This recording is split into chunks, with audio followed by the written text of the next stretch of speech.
Good morning. Welcome to the Atlantic Council. I'm Steve Grundman, the MA and George Lund Fellow here at the Atlantic Council. The purpose of this morning's event is to hear Heidi Shyu, the Assistant Secretary of the Army for Acquisition, Logistics, and Technology, who's going to make an address entitled Modernizing Army Acquisition. Thanks very much, Heidi, for taking the time to participate in this series, have a conversation with us, and thanks to all of you who have come, including the many corporate members of the Atlantic Council, individual members of the Atlantic Council, and board directors, all of whom I'm grateful with the rest of you for making time to participate in the conversation today. So before we move to the substance of the event, I have a couple administrative notes. The agenda for these proceedings is pretty straightforward. The Assistant Secretary will speak for about a half hour, following which she and I will take those chairs for a short conversation, after which I will then moderate questions from those of you here in the audience. I also want to acknowledge the support and partnership of the National Defense Industrial Association, whose chairman, General Arnold Panaro, is here this morning and who will do us the favor of introducing Ms. Shyu momentarily. Thank you, Arnold, again, both to you personally and to the association. Please, everyone, take note that this event is public, fully on the record. We also are live streaming the event over our website. That has great significance for Ms. Shyu. The only other significance it has for the rest of you in the audience is the following, and that is, if I call upon you to ask a question, please wait for one of our staff to bring you the microphone, and when you have the microphone, please carefully identify yourself and your affiliation for the record. Also, I am compelled to make known that we are tweeting this event at the hashtag ACScowcroft. And also, I can receive questions that may be conveyed through that channel from any of you, be you in the room right here or out there watching on the web. And our staff will bring me the better of those questions for at least my consideration to weave into the Q&A portion of our discussion. Finally, please note that we will conclude sharply at 11:45. And so I will appreciate all of yours giving some attention to the pace of your questions and the queue of questions that I'm going to try to work through as we near that edge of the hour, 11:45. I would appreciate your help in that regard. So Ms. Shyu's address today will be the 8th event in this series, as we call it, the Defense Industrial Policy Series. This series is an initiative that makes a preeminent platform available to public officials who can address the government's stewardship of defense industrial resources. The series is an initiative of the Council's Scowcroft Center on International Security, and it is, I think, also a further expression of what its namesake, General Brent Scowcroft, had in mind for this center, which is to be a place that creatively cultivates a transatlantic constituency for strategic thinking about and practical solutions for the problems of international security throughout the globe. The series is the public sector complement, if you will, to another series that I produce, the Captains of Industry series. I happened to see one of the Ellen Lord from Textron Systems, who made such a Captains of Industry address last year, as a for example. And in that series, the complement to this one, we hear business executives, such as Ellen, their perspectives on the public interests their companies serve and the public policies that shape their markets. That series, I want to make note, it resumes in 2 weeks, exactly in 2 weeks on the 24th of June, right here. We will have a panel discussion with 4 chief executives of U.S. subsidiaries of foreign companies, Michael Anderson of Saab, Peter Lengyel of Safran, Judy Marks of Siemens, and Alan Pellegrini of Thales. So I hope all of you who would find that interesting will come back on the 24th of June at 4:30 in the afternoon for that discussion in our Captains of Industry series. All right, enough with the plugging of other events, on to the matter at hand. I want simply to welcome General Panaro, who is a director at the Atlantic Council. He's also the chairman of the National Defense Industrial Association, one who, as it said, requires no introduction, nor does he permit one. To the stage to introduce our featured speaker, General Panaro. Well, thank you very much. We, of course, are privileged to partner with Atlantic Council on these series, and joined today by Ellen Lord, one of our executive committee members, John Etherton, a senior fellow that does all our acquisition reform, with Will Goodman, our policy director. And I would say this year is shaping up, this is a very timely address, to be one of the most important years for acquisition reform since 1986, when the Packard Commission provisions were enacted. The two defense authorization bills this year, in my judgment, are the most consequential in decades due to these proposed changes, the retirement modernization, the overhead reductions, and other reform proposals. If you go back and look at the 1994 Federal Acquisition Reform Act or Streamlining Act, the 96 Klinger-Cohen, we did not see changes as fundamental to acquisition as we've seen put on the table this year. And the two bills is over 120 provisions, and a little under 40 may have some in common, so there's a lot to do. Some of them get right to the heart of the Packard Commission enacted hierarchy for acquisition and devolve many acquisition decisions to our service acquisition executives. Ms. Shyu probably put it as well as anyone when earlier this year she told the Senate Armed Services Committee, and this is her quote, "I'm going to give you an analogy that's simple to understand. Over here I have the acquisition bus. The PM, as you know, is in the front. That's the bus driver. All the stakeholders within the Army, as well as OSD, the comptroller, and the Congress, are on this bus. Everyone on the bus has a separate steering wheel and a brake, but no accelerator," end quote. What a terrific description of the challenges and why the two bills have all these reform proposals. And unlike some in government, Heidi Shyu does not duck the Army's own responsibility for the challenges. She and her staff conducted a review this past year to get rid of what she called, quote, "the dumb things we do to ourselves," end quote. We know that Heidi and General Odierno and all the defense leaders have warned about the dangers of sequestration. I won't list those, but we know they are profound, and we can't wave them away or dismiss them, these concerns by our senior defense leaders. And I know you read a lot in the paper about tactics and strategy for dealing with it, but I would say one thing that we need to underscore: Secretary Carter, Secretary of Defense Ash Carter, and all his senior leadership, military and civilian, and the defense leaders on the Hill, they're united. They're together in their continuing opposition to sequester. So stories that somehow the Defense Department and the Congress are on a different wavelength is just not accurate. At NDIA, we continue to make the case for a budget deal that would offset sequester's worst impact, move our readiness levels back up to minimally acceptable, and protect the required modernization investments we'll be glad we made 5 and 10 years down the road. In my personal view, I've been dealing with this for over 40 years. The only viable option for that is a Ryan Murray 2, which means you'd have defense increases, domestic increases, required offsets, and nothing else realistically could get signed into law, and the sooner we get on that path, the better. Now, we'll watch these bills go through the process, but whatever comes out the other end, we'll need SAEs like Heidi Shyu to continue to provide the strong leadership, effective management, and perceptive oversight to deliver solid program outcomes. She brings a degree of experience and practical hands-on that few have had in those jobs from her unbelievable private sector experience. She was the Vice President for Technology Strategy for Raytheon Space and Airborne Systems, many other positions in Raytheon dealing with cutting-edge research. She's worked at Litton. She's been an engineer at Grumman, started in the Hughes Aircraft Company, advanced degrees from multiple universities.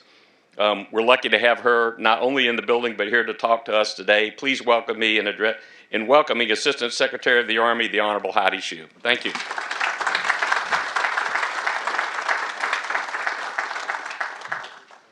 Good morning. Great to see you guys, and thank you for the opportunity to talk to you. So I think I want to step back and give you the big picture. When I walked into the Pentagon about 4.5 years ago, who's counting? Okay. Some of the things I looked at are how we do planning. And the planning that we end up doing is, I consider, very POM focused. And every single year is one POM at a time, right?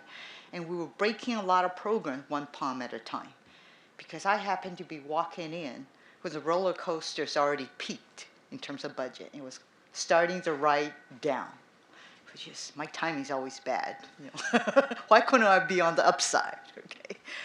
So one of the things I looked at and I really initiated within the Pentagon is a 30-year strategic plan. Well, why 30 years? Because if you look at our large platforms, it's around for that long. We don't change our large platforms that quickly. Okay, so we ought to have a plan and a strategy to figure out how we're going to incrementally modernize. What are the technologies we need to modernize our systems? But that needs to be informed by the national priorities and the threats. Where are the threats evolving to? Not just what's the threats we're facing today. So one of the things I really push for our folks to start looking at is bring the intel community to come in. Talk to us. Where are the threats today? Where do we anticipate the threats to be in 5 years? Where do we anticipate them to be in 10 years, right? What are the research that's being conducted worldwide that ought to be informing us to the threat evolution? Because that's the capability gap we have relative to our current programs of record, right? From the capability gaps that we know that we have, this is where we need to plan our insertion opportunities. And our spiral insertion opportunities, either technologies that mature can insert in, or new programs we need to initiate, right? So I challenge our PEOs to define where we are today, work with the S&T community and the intelligence community to understand the capability gaps, okay? Map our S&T tasks, map into our programs of records and new programs that we need to start once the technology is mature.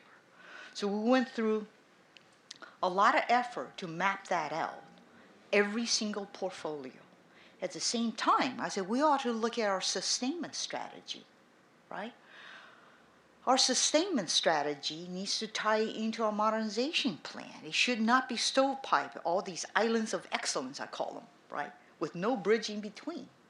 So positive aspect, I can tell you when I first started pushing this, there was a lot of hand-wringing in the building. Just like, you want what?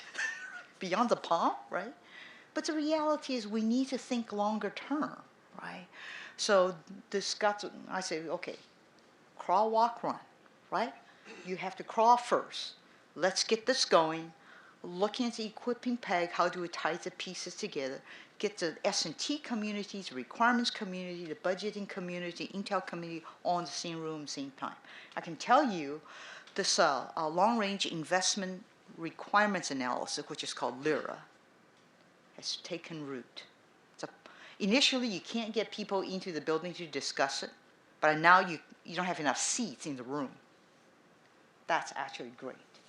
Everybody now realizes you have to be part of strategy, part of the plan to be part of the budgeting process. Okay, so that's been great. I can tell you I've done S&T deep dives. It's very important for us to understand where the S&T is evolving to. That shapes our programs of the future. So I've taken, you know how busy it is within the Pentagon. You never have a free moment. But what was very important to me is carve time out. I spent 2 hours to do S&T deep dives, like once a month. I said, get on my calendar, but don't give me the generic 100,000-foot view in which I get no content, right? I want true technical content. Bring your smartest technical guys and come in and brief me.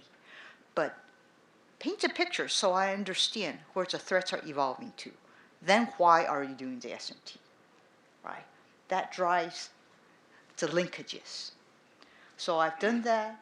I've done S&T deep dive. They were going to the armor technology, the explosive technology, cyber defense technology. One of the eaches I will spend time diving into the details. Very, very useful. Okay. And in return, I've been a huge supporter of our S&T because that is our future enabler. That's going to bring the capability in the future that we need. It takes time to mature the technology. So we've protected the S&T investment. The Army spends $2.4 billion a year, okay, in S&T. It's a seed corn of our future. Okay. The other thing that was very important when walking into the building, I saw PEOs, Program Executive Offices, stovepiped. There's some capability that has to cut across all the PEOs, right? So we stood up a system engineering integration organization within the ASALT front office. Because now, this person's responsibility is cut across my 12 PEOs, threads a needle on common things that impacts all the programs, all the PEOs. Well, what are the things that impact all the PEOs? Cyber cuts across every single one of my programs. It's not a stovepipe. You don't want a cyber command to talk to every single PEO individually. That's just stupid, right? So we create a system organization with a single lead that can touch across all the PEOs. We do things like network integration exercises at Fort Bliss. You guys are well aware of that. And we conduct that twice a year. And those planning activity is done within that organization. We're looking at common operating environment. How can we standardize our architecture? We're working closely with industry. There's about 72 different industry folks that's working with us to establish common architecture, common framework, common standards. This way we can do the plug and play. Okay. Assured PNT, right? Position, navigation, timing. It's critical to our future. We have a common focal point. I pulled a PM that's resident within a PEO up to the headquarters. Again, his responsibilities cut across all the PEOs. Okay, so those are the activities that we've done. And it was very important for me also to attack our own system, to understand our own vulnerabilities. So we have red teams that's at the network integration exercises to attack our own systems, to understand our vulnerabilities so we can improve upon it. Those are all the good things. The other thing it became very obvious to me is we need to refine some of the requirements. We need to push back on some of the requirements that's gold-plated. How a program fails from the beginning is if you gold-plate a requirement, you can't attain the requirement. We'll spend endless amount of money chasing after this gold-plated requirement. And I call it the death spiral. What happens is contractors can't meet the performance. We spent enormous amount of money continuously refining, improve the design to get incremental little bit of performance better. You can't get there. And is the cost worth it? Okay. So that's the piece I try to dig into the programs now in the last several years to say, are the requirements gold-plated? Is that something you truly need? Or just somebody threw this on the table because this is what they would like to have, but they really didn't think about the implication of whether the requirements is realizable or not. So those are things we're challenging in the acquisition programs, because acquisition strategy has to match your requirements, right? If you desire to have the requirement and the capability quickly, and you're going to buy stuff that's off the shelf, then there has to be something that's off the shelf that meets your requirement, right? I can tell you, I have seen programs coming to me asking for approval to move forward in which the requirements didn't match the strategy. And I say, you do not have approval to move ahead. Because if I give you the approval to move ahead, I know it's a failed program on day one, right? Why should I do that? So go back, reassess your requirements. Okay, so that's the pushback. That's very, very important. Okay, we have annual configuration steering boards in which you review all the major programs to take a look at, are we on track? All this community within all the G staff is represented across the board. And we all look at this program collectively. Because I can tell you, acquisition, it's not a single player. It's a team sport. Okay? It requires everybody to come together, row together in the same direction. That's the only way you're going to achieve. Fighting each other makes no sense because you can't get there. Okay? And ultimately, it's the soldier who loses, right? The other thing that to me was very, very important is to communicate across the board, communicating across all my PEO and Deputy Assistant Secretary.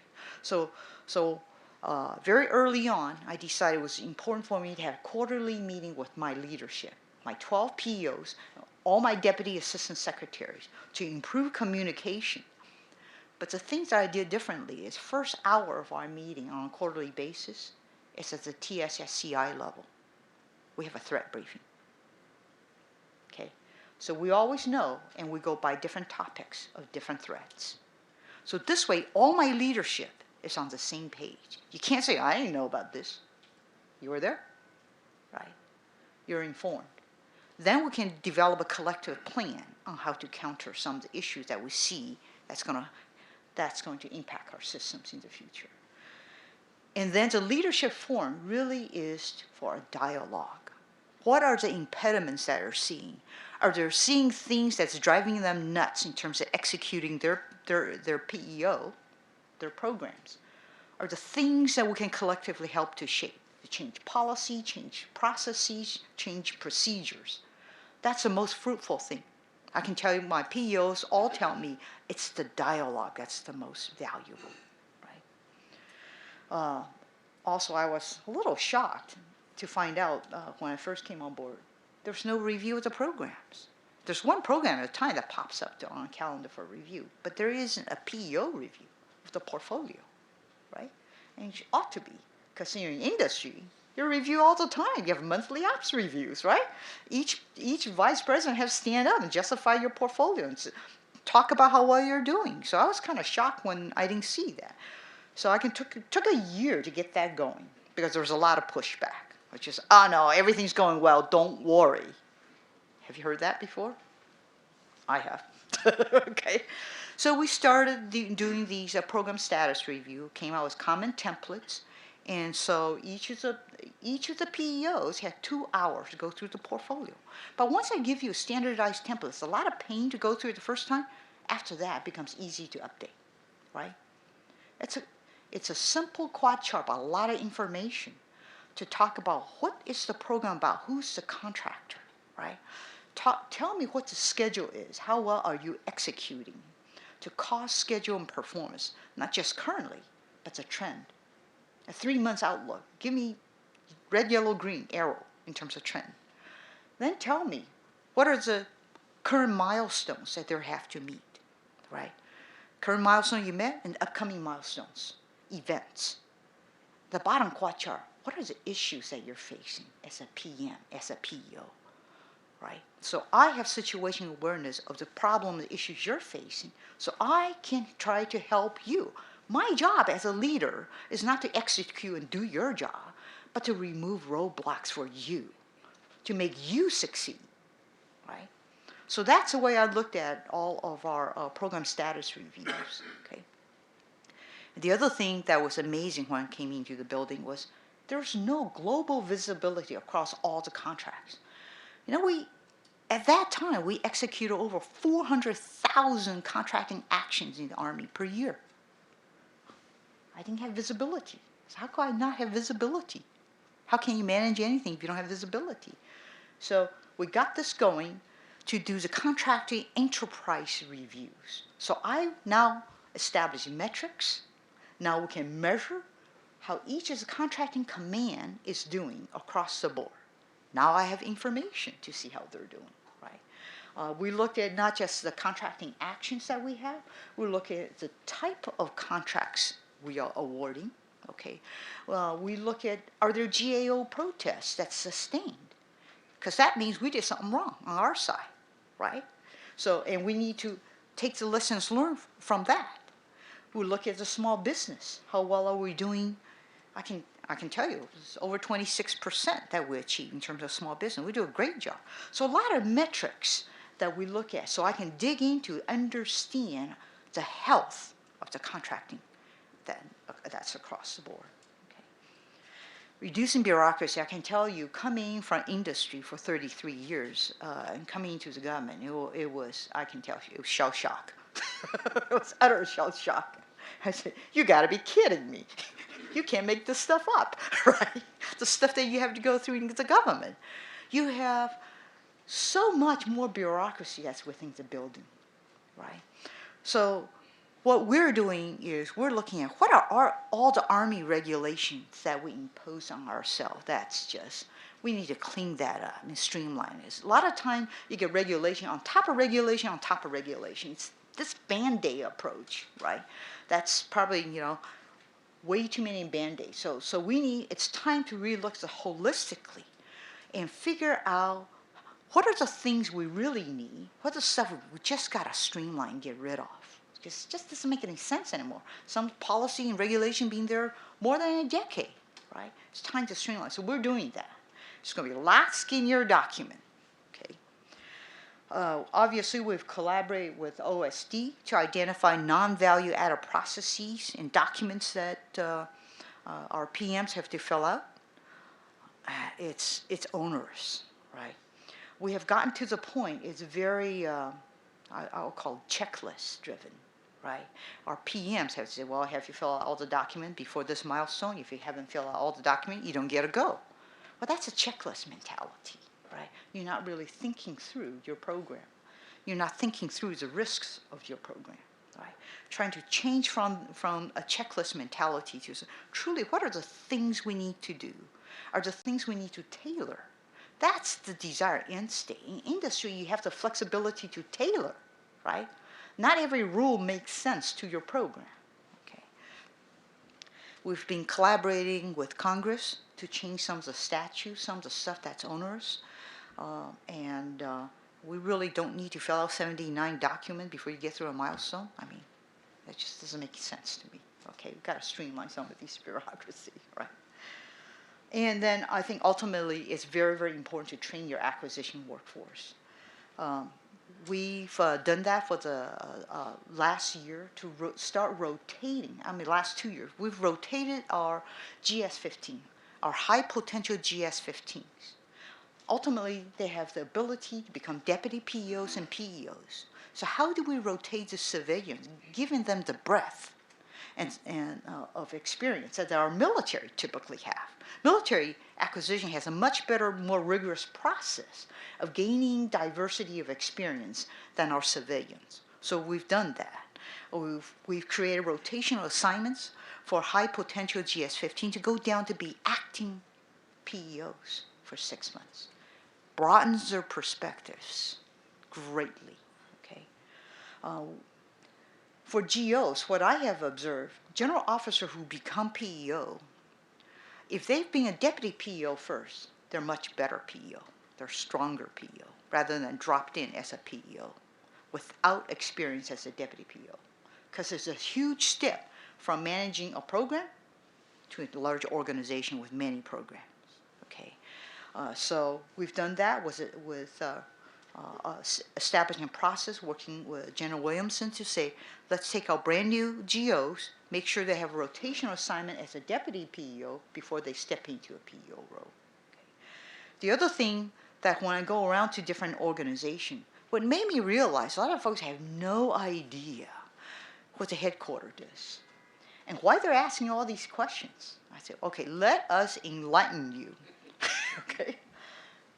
Let's open up the opportunity for folks from the different PEOs who come in for 6 months of rotational assignment. So you go from seeing one program, which of course this means the world to you within your one program, into you're dealing with 900 programs. It's a far different perspective. I can tell you we've been doing this for several years now. From multiple PEOs coming in for 6 months rotational assignment, you know, by the time they leave, I always ask you, what did you learn? They say, oh my God, is there so much bigger world out there than what they're used to, right? They're going to take all their lessons learned and go back. It's great. It's nurturing your workforce so they get a bigger picture, okay? And the other thing is military officer. It's very important for them to also get training with industry. so they gain a different perspective of how to manage things. Okay, so we encourage that. We have about a dozen Army officers that train with industry on an annual basis. So it's a 1-year rotational assignment, and I can tell you it's been very fruitful. Okay, so this is just a quick snapshot I want to share with you. All the last 4.5 years, all the things that we've done differently since I've been in this 5-sided building. Okay, so I'll be more than happy to take some questions. Okay?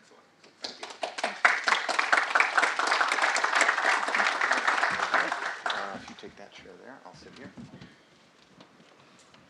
Thank you very much, Heidi. That was terrific. Another, what I didn't mention in my introductory remarks is you're the third of the service acquisition executives who have now been here to make an address like this.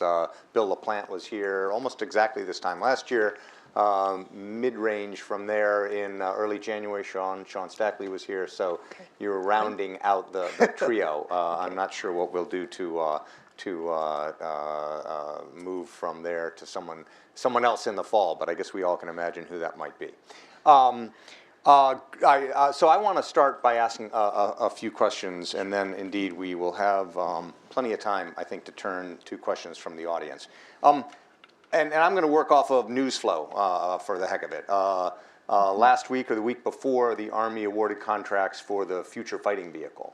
And I would ask you, in part because I think it resonates with the several comments you made about not, matching costs and perform, but the future and technology trends and things like that. To just for those who were maybe not paying, reading the 4th paragraph of those stories, what is FFV? How does it or doesn't it relate to FCS, GCV? Sure. What are you doing there, and how does it reflect the sort of long-term view that I heard you say, particularly at the beginning of your remarks, is an important part of your job and what you want your PEOs to be paying attention to? That's a great question. So one of the things that I've asked our team to think about is there's technology that's being developed that could greatly enhance the capability of our combat vehicles. So what are those critical technologies that we ought to be investing in that could make our combat vehicle a lot more capable? And at the same time save size, weight, and power. So what's important to me is do the trade space to understand if I had technology A, it may be technology readiness level 3 or 4 today, and it may take you 5 years to mature to technology level 6. Whatever the technology, what are the critical enabling technologies that can literally change your design trade space? Okay, so I'm asking them to do that in the area of lethality, in the area of survivability, right, in the area of mobility. Are there technologies that's out there we're developing as a country that can ultimately change the equation? And the trade space ought to be, do we have to have a whole squad in the same platform? Or is it okay to split the squad, right? Because that gives you yet another trade space in the size, weight, and volume of the platform. Let's fully understand the trade space of what we have, okay, before we rush off and design another vehicle. Is it customary, either in your service or in your experience, to involve industry in this way upstream trade space conversation? Or is this something that you've chosen to do with respect to these technologies and these companies? So in my mind, once upon a time being an engineer, okay, I can tell you involving the engineer to understand the limits of the trade space is incredibly important, because the engineer will be able to tell you, if you have a current requirement, this is what you can design to.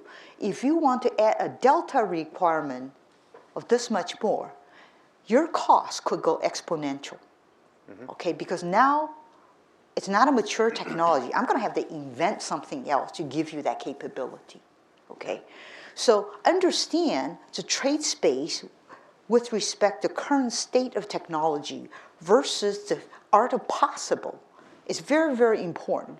So we don't construct a requirement that's unachievable and we'll be chasing our tails for perpetuity until the program's canceled, right? That's where I see the death spiral. So it's very, very important to understand the trade space, understand the maturity of the technology we're after, and what can this technology bring you in terms of capabilities. And these two companies to which you awarded contracts, they have that expertise, is what I'm essentially hearing you say. Yes. And so why not reach out to them and access it? Absolutely, because they understand the trade space of the design because they have the experience in designing combat vehicles. At the same time, what we're doing is we actually set aside $720 million in S&T in the FIDEP. Okay, to mature a whole series of different technologies, to push the envelope of the technology. So the question I ask the primes, the exact same thing I ask the S&T community. What are the things that you didn't include in your design because the technology wasn't mature yet? If it was mature, would you have included it? Do you have any sense for, so this is not the start of a new program. No. Do you have any sense for when the Army's thinking about the renovation or simple future of its combat vehicles, of the heavy elements of its combat vehicles, will reach the stage of becoming a program of record? So I think it's very, very important, especially in the current budget environment we're living with, namely the uncertainty that we have. We have to judiciously take a look at what are the critical gaps that we have today that needs to be filled, right? Is it a light, is it medium, or is it a heavy? Or can we incrementally upgrade our systems versus a brand new design because we can't get there with current systems, right? So those are the trade spaces. It's very, very important for us to ask ourselves and challenge ourselves to have this discussion. So I think take a pause and step back for a second. To understand the trade spaces we have before we leap into a new program is a smart thing to do. Because otherwise we're going to rush into something once again, right? So the Army is doing that. The Army is literally looking across the formations to figure out across the formation, where's the critical gaps we have? And how do we fulfill that? Okay, so we will have what I consider near-term gaps that perhaps can be fulfilled by, in the light force. Probably doesn't require extensive design. Okay, we're looking at the trade space versus the need of having something quicker versus going to a brand new design. On the lighter vehicle, sometimes you could buy it off the shelf, which would be ideal. It's be a lot quicker getting there, right? Or slight modifications, okay? So we're looking through the trade space in terms of capability and needs in a part of our strategic reviews. Okay. Simply for the purpose of creating an object about which to think about the reform provisions that are in, let's start with the authorization bill from the Senate. I wonder if you could, I'm not going to ask you squarely, how you think about it per se, but I wonder if you could talk about, because we've talked about it before, using FFV or the need ultimately to renovate and have a future for combat vehicles. What role in acquisition could or should a chief of staff, a chief of service play? Oh, I think the chief of staff have enormous experience, right, in terms of the needs of the Army. So he needs to kind of drive what are the critical things we need and to prioritize it, right? His involvement is critical before we launch off our brand new program. He needs to say, within our current budget environment, which, by the way, because we're preserving manpower and focusing on readiness, the modernization budget has taken a huge cut, right? We've lost $7 billion in the last 4 years, okay, in the RDA account. We've gone from 23% down to 18%. So we're the bill payer. So before we start any new program, we need to step back and think about what's our priority, right? What's the shortfall? And that should be driven by the chief. the guy with the most experience in the operational side. Do you, is it your opinion or observation that you need different or new authorities in law for him to be a part of that conversation in the way you're describing it? Actually, he can be involved today. There's no rules barring him from not having that dialogue. I think it's important for us to think about having strategic, not just a portfolio review. A lot of times what happens within a portfolio review, we're reviewing all the aviation, we're reviewing all the combat systems, right? You get narrowed down and look within one portfolio at a time.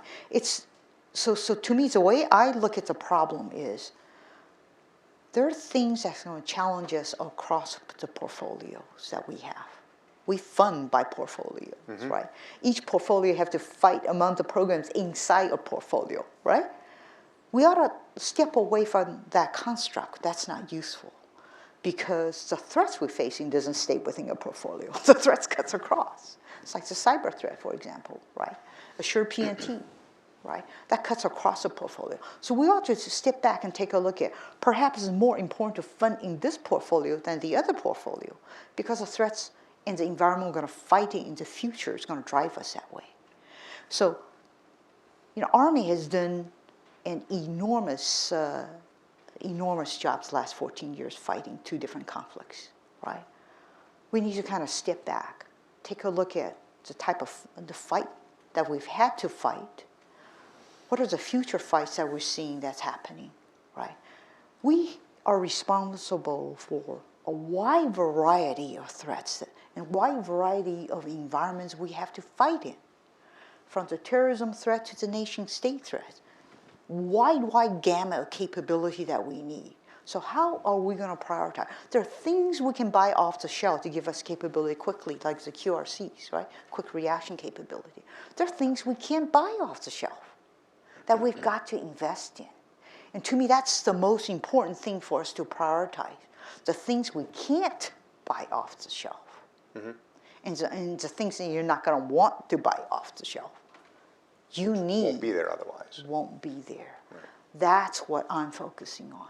Okay. Does that make sense? While we're on the topic of the authorization bills, I assume I'll give you whatever opportunity you feel like you need to talk about the streamlining initiatives, particularly in the House authorization bill. My read of them is that they are highly consonant with at least the spirit and a lot of the letter of what you and Frank Kendall have been calling for. Would I be correct?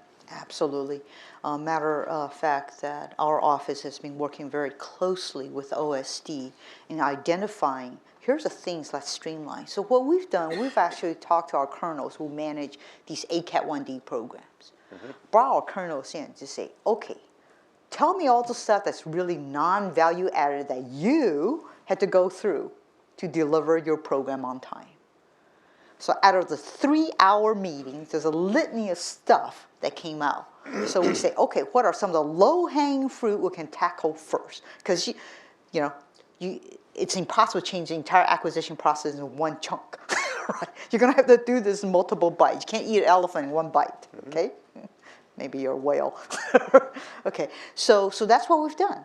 We've identified low-hanging fruit stuff. Help us change the statute so we can streamline our documentation processes, right?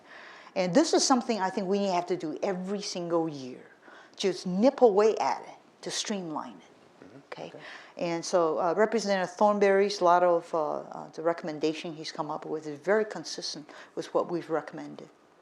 So the last feature of these authorization bills, again, that were previewed or introduced to us by Arnold's introduction, in my view, concern as I think in the SASC bill they call it, creating pathways for both commercial technologies and companies that are more primarily addressing commercial rather than defense markets. You've alluded already to how the sussing out of capabilities and requirements may create opportunities to buy things off the shelves and other things where you need to have prioritized investments.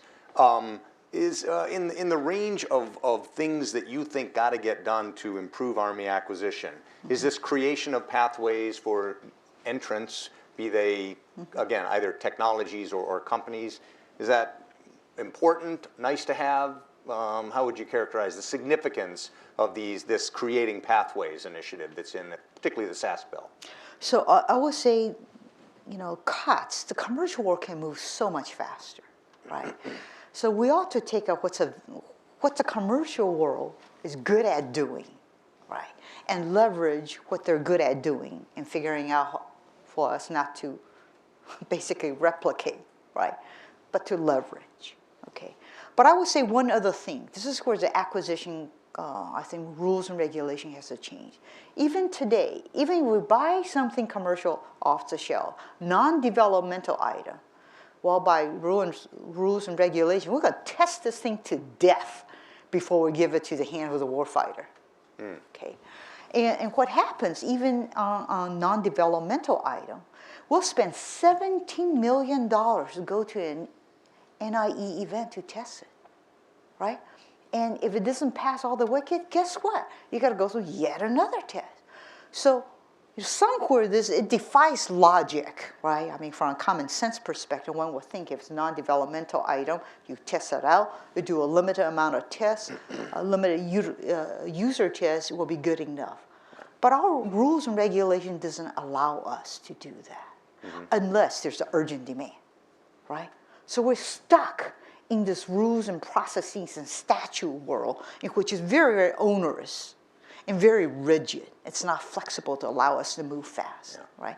So that's a struggle that I see. All these great ideas to buy things and do things quickly, then we're still sitting within the current construct, right? Right. Do you think there is let me keep pulling on this commercial technology issue. Do you think there is a lot of utility to the department gaining access to more commercial technologies? And permit me to elaborate just this much. It has interested me, particularly in the wake of Secretary Carter's trip out to Silicon Valley, maybe a month or 6 weeks ago. I certainly have detected, both directly, the West Bush made a speech on this topic, and through surrogates, I have detected from our traditional defense industry a little bit of an attempt to, well, either a resistance to the enthusiasm that the department might otherwise show toward commercial technologies, or at least an attempt to recolor the conversation such that they would acknowledge that there's some utility to commercial technologies, but relative to the really hard problems DoD is working on, they're fairly marginal. And so I'm interested in your view, not least because you are an engineer, you were in industry. What degree of importance and enthusiasm, or actually more practically, what degree of importance to, again, solving your problems as the senior acquisition executive in the Army, would having better, easier access to commercial technologies or companies that doesn't have to walk through all the same wickets that a developmental item would? I mean, how important is that, and how, to what degree would you have sympathy with those in industry who I think this is being overplayed a little, the significance of it? Yeah, so I see it from both lenses, right? I see the IRA, a lot of companies are working on the traditional defense company. I will say they're developing some critical technology as a nation we need, because you're not going to buy that off the shelf. Okay, a lot of stuff are classified, so I can't really allude to it. But on the flip side, there are definite things in the commercial world we ought to leverage. Commercial world develops apps really quickly and really good, really fast, right? And they're user friendly, because I can tell you, if it's not user friendly, nobody's going to buy it, right? So the commercial market is driving these things, whereas the defense world is just like, okay, I've got this rigid, clunky user interface, and thou shalt stick. I'm going to stick with it because this is how I train my soldiers, and we don't want to change it because it will change our training.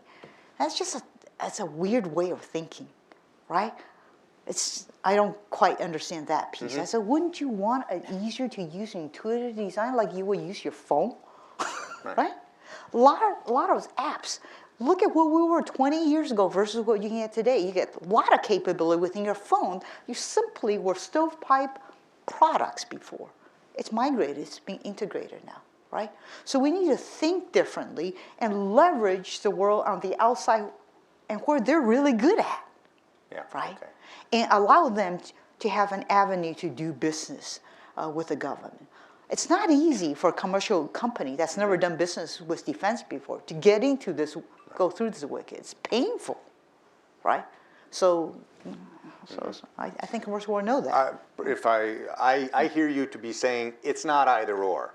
It's not There either could or. be an exquisite developmental technology on the back plane, Yeah. but the front piece might be something that a savvy integrator went and got from commercial technology. And that's what Absolutely. the Pentagon, what Ash Carter, not to put words in his mouth, God help me, is looking for, or maybe more importantly, that you're looking for. Absolutely. Okay. So there's value absolutely in both. It's not black and white, okay? Okay. I'm going to ask just one more question, and then I will turn to those of you in the audience who may have questions. And it is probably an easy one with a short answer about which you won't have that much to say, but I feel compelled to ask. So not the trailing, but the leading news flow in the Army acquisition over the course of the summer is going to be Joint Light Tactical Vehicle. And I'd just like to know, is the program on, I'm sure you're not going to tell us the winner, but is the program on track? Is it still relevant to the most recent threat and other forward-looking quarterly meetings that you're having? JLTV, what, if anything, can you tell us ahead of the contract award about how that program's going? Well, it's in source selection, so I really can't say course. much about what's going on. But we're hoping to make an award probably late this summer. Mm-hmm. Okay. Yeah, perfect. I deserve that. All right, so I will take questions because I really do appreciate all of you coming in. There's some very savvy minds in the room. We'll start with Sydney right here. Get a microphone, please, and introduce yourself. Hi, Sidney Friedberg, Breaking Defense. Hello, ma'am.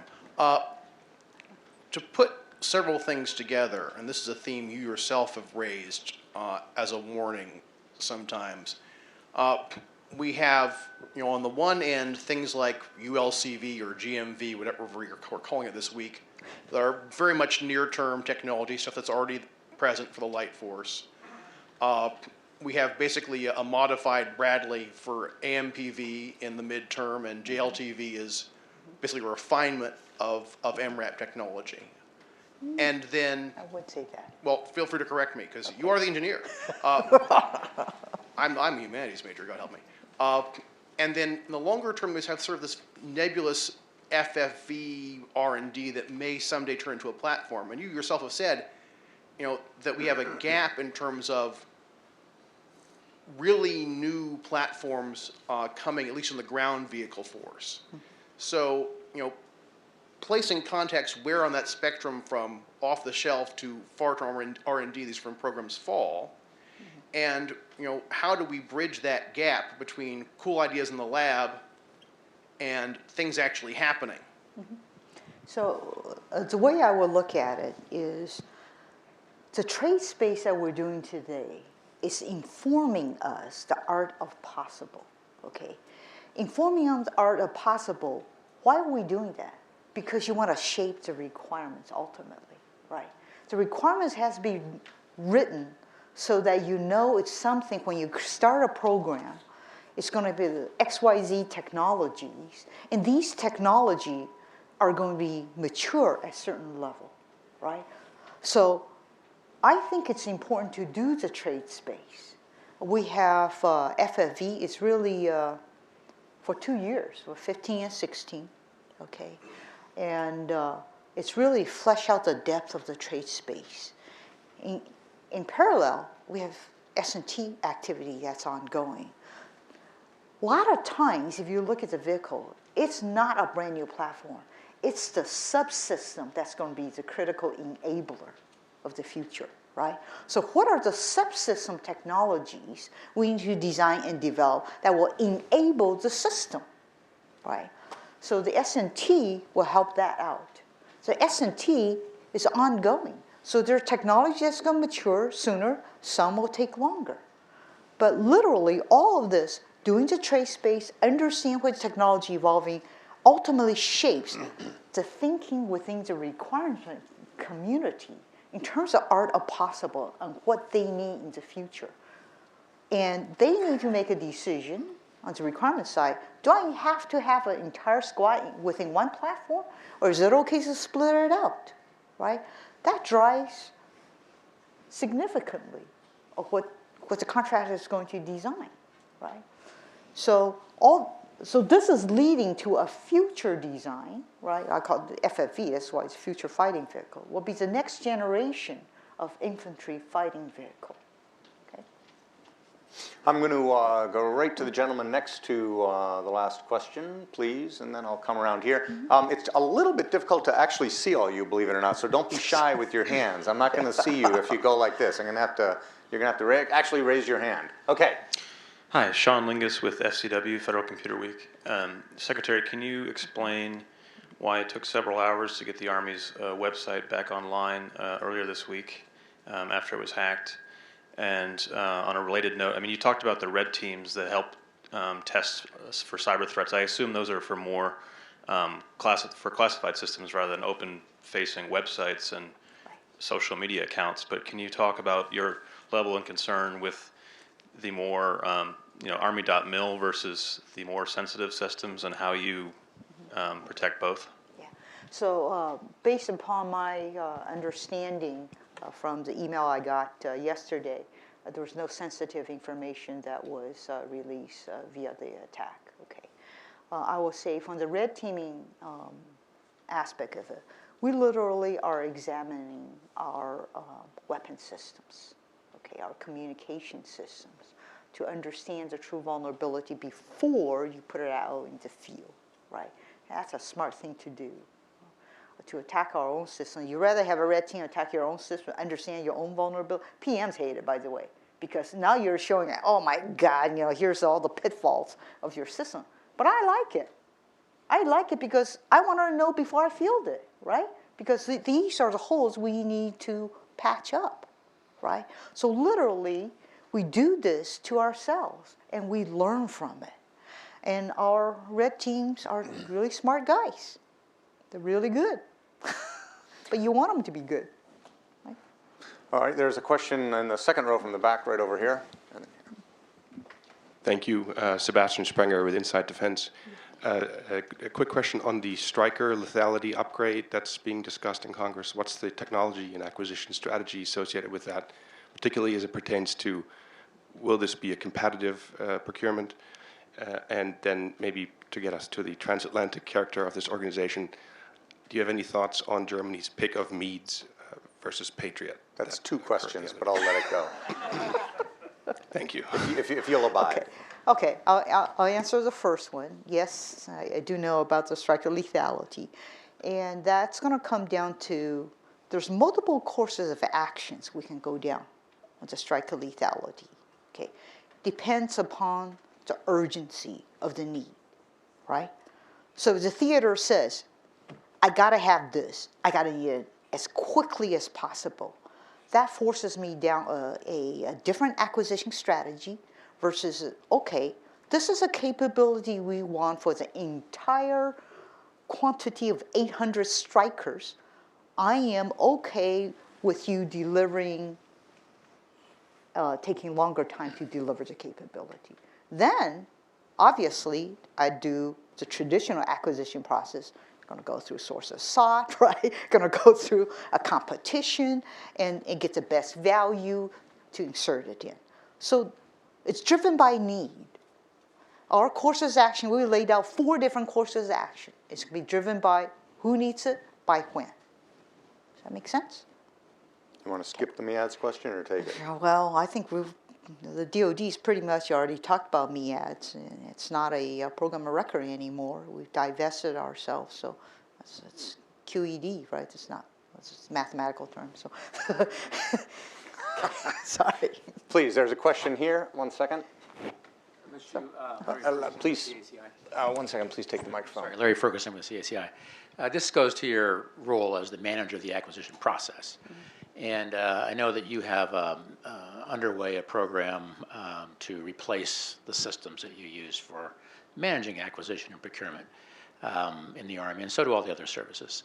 What have you given that any thought at your level, what you'd like to see out of a future system that can help you better manage the acquisition process across the board? Yeah, great question. I can tell you, this is another thing that drove me nuts when walking the building. There's a lot of things that drove me nuts when I walked the building. But once, yeah, this is a wig, right? So let me tell you, one of the things that I poked at are, guys, why is it that via my desktop, I don't have visibility across all of my programs to understand the state of health or how well the program's executing, right? Why do I need each PEO to come independently and come up and literally brief me, right? That seems very archaic, right? Not very 20th century, right? So I just say, shouldn't I be able to look at a dashboard and be able to click on the dashboard if you can average it across your program? I should be able to peel the layer of onion to get the visibility, to truly understand what's going on within your program, how well you're doing. If you're having a problem on the program, what is the problem, right? So the dashboard is something I've poked at. I can tell you, it's painful. I've been poking at this for years, okay? So the first time I poked at it, I said, guys, this is 1980s, okay? The view that I'm looking at is 1980s. You got to do a lot better than this. So got to give them credit. They did come back, updated, modernized the look, right? I say, great, you've gotten to 2000 now, okay? But still, you need to go better, right? We need to have a better visibility with the dashboard. It's the same thing we do for the health of the program as well as contracting. I should be able to know where we are in the contracting process, right? If a PM sitting there, gosh, I need to make this award, where is my contract? I should be able to say, click on this. Where are you in the contracting process, right? What's the average amount of time it takes you to do this? And are we exceeding that? And then go back to the contracting center, say, what's going on there? Are you short of staff? What's going on, right? So I'm looking for the visibility across the board. I think Army is trying to do that. I can tell you the GFIBs, and a lot of these are giving us financial visibility, which is great, right? We're doing this one step at a time to gain more and more visibility into what we have. It's the kind of stuff a commercial company or DoD company would naturally have, right? It's just trying to get the entire Army that way because it's so large, right, and has so many legacy systems. To change it in one swell swoop, it's a difficult thing to do. So we're doing this one step at a time. Okay. I alluded to the fact that you are now the third of the service acquisition executives who's addressed our defense industrial policy series, and I'm reminded in the course of this conversation of what I thought part of the more interesting sets of remarks that both Sean and Bill LaPlante made. And it had to do with the role and responsibility and assertion of control over systems integration by the services. Each of them, my words now, not theirs, had, to my view, a sort of a back to the future view of the degree to which, in Bill's inimitable words, the program manager is going to master the technical baseline. And in Sean Stackley's words, I'm going to demand open architecture so that I, the system integrator, can trade things off. And as compared to the trend line on the question of who does systems integration that we experienced after the end of the Cold War, that's a change. That is a change of course. Where is Army acquisition on the question of where is the systems integration, both in a technical sense but also in an economic sense? Where's that function going to reside? So to me, it depends upon the system. Again, it's not one can answer. Okay, there are times in which a prime is better at it in system integration. They know all the guts of their system really well. There's no need for the Army to step in. There are other times in which it's a complex system. I'm buying parts from 30 different companies, and Prime, from prior history, has failed to integrate it. And then the government steps in as an integration role. So we have examples on both sides. To me, it's not one solution. It's dependent upon what system do I have? And what is the capability I am looking for? And who's best at doing it? Okay. And the last question, seeing none, I'm going to offer up, would give you an opportunity to talk about what I think, in retrospect, after this administration has finished its 8 years, will turn out to be one of the permanent marks that it makes on acquisition, and that is the acquisition workforce. That from the first days has been a consistent object of interest and concern and investment of time and ideas. And my question to you is, where are we in the trajectory of renovating the Army acquisition workforce for the 21st century? Just leave it at that. Great question. So to me, it comes down to how well trained is your workforce. But I can tell you, you can't really read a textbook and become a great acquisition professional, right? There's a lot of on-the-job training, I call it. The same with the engineer designing system. You can only get so much by going to graduate school and taking classes. Ultimately, it's in. You got to get on the bench and you learn from it, okay? So that's an important piece. Here's what I'm worried about, okay? I'm worried about armies drawing down in size. So therefore, not only the military's on this glide slope, but the civilian headcounts on this glide slope, okay? And if the big army forces the civilian headcount, so thou shall do a X% headcount reduction, and it's peanut butter across the board, it will impact us significantly, okay? If you lose, I'm going to hypothetically throw some points out. If you say the contracting workforce has to come down just as fast as, let's say, 20%, well, what will happen is all my program will just stack up. I don't have the contracting guys to do the job, right? Everything stacks up. I'm in that situation today. The contracting workforce has come down. So I have pockets. Right now, my PEO are saying, I need 57 more contracting folks just to do my contract for my PEO that currently the Army Contracting Command doesn't have. So what happens? Your program stretches out. Do you blame the PM? Whose fault? Right? So those are all the things that we need to think about. One is the skill set, giving them skill set. And it isn't just taking courses. Courses is step one. Second piece is the training, right? So there's courses we need to focus on, additional training we need to focus on, and just the sheer number of people that you need to do the job, because it is a complex job. I'm also hearing you say, correct me if I'm wrong, that the imposition of sort of brute headcount reductions may undermine a lot of the progress that you all have been trying to make in terms of improving the experience level and therefore competence of your workforce. What's happening now is, as you've seen with the government, there's a bimodal workforce, right? The senior folks with most experience are retiring. As a result, you've got more junior folks coming in. It takes them longer to do the contracting because they're less experienced, right? So what's happening, programs are stretching out. It takes longer to do an award. And I can tell you, the other thing that's happening is anything you do wrong, there's an audit. And there isn't just one audit. There's, like, you get attacked from every single angle, right? There's 3 layers of audit going simultaneous on you. You come to a screeching halt, right? So they're very, very risk averse. The whole organization is so risk averse because you get killed, you get shot and killed if you make one mistake, right? So we're doing this to ourselves, right? It's painful.